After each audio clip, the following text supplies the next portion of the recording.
bulldozer is finally starting to push some of these trees out.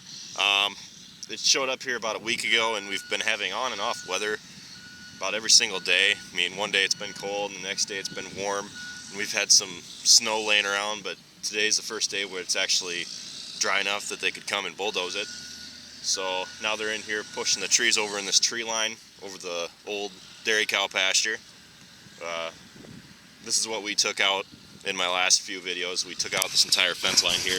It's kind of surreal seeing it all gone, because as you're coming up that row on the other side, there used to be just a couple trees to the end of the pasture there, and it just feels like you're driving out into a big field, which is nice. But now he's got about all that to go yet, and he's going to go down that corner down there and push some of that out. And he's going to push all the trees into a big pile over there. So we're hoping to put all this into corn this year. It's going to be an extension of this field here. This field has always been here. It never used to be in pasture or anything. And then the second dairy cow pasture over there actually used to be a field, but my dad and my grandpa put it into pasture when my dad started working for my grandpa. But now that one over there is a cornfield, or was a cornfield this past year. It's going to be soybeans this year. And this was soybeans, and this is going to be corn. The reason we're putting that into corn instead of putting it in with the soybeans over there is because, you know, after something's in pasture, typically you want to put it into corn or something that's going to loosen up the dirt a little bit.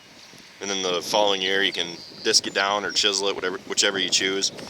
And then you can come through and plant it to soybeans, and hopefully it should all be nice and ready for the soybeans to come through. They used to give nitrogen credits for soybeans, but they don't really do it anymore for reasons unspoken. They say that alfalfa has way more nitrogen credits than soybeans, because now they give soybeans almost nothing for the following year. But the only really reason I think that is because alfalfa is around for a couple more years, so it has kind of a better stand. When soybeans are just here for a year, you know, it might lose some of that excess nitrogen that the bacteria are fixing in the roots. So therefore we're just going to put this all in the corn and just have a continued extension of this field down to the waterway. And it's going to make this field look huge, which is very good. Now, I took the drone out this morning and I got a few before shots as he was coming about 100 feet down the fence row. I just took it out and, you know, flew it around a little bit just to show him working at it. And then tonight I'm going to charge the drone up and bring it back and then get some before and after shots, you know. So I'm going to throw in a few extra clips of him doing some work and cleaning it up, and then that should be good to go. So thanks for watching, guys. Be sure to check out some of my other videos, and I'll see you next time.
Now we've got this entire fence row taken out, all the trees along it.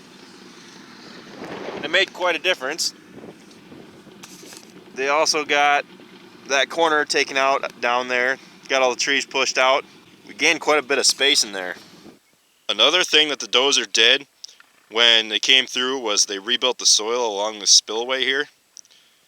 Now this spillway was built in 1933 as part of a project by the U.S. government to get people back to work. So what they did is they created a bunch of conservation projects like this one. And this is a spillway. Now what happens is that the water comes down off the field, down along the bottom, and it's supposed to enter that spillway. And when it falls down into there. And what's supposed to happen is that the water hits the cement rather than hitting soil, and it doesn't take as much soil with it as it goes down through.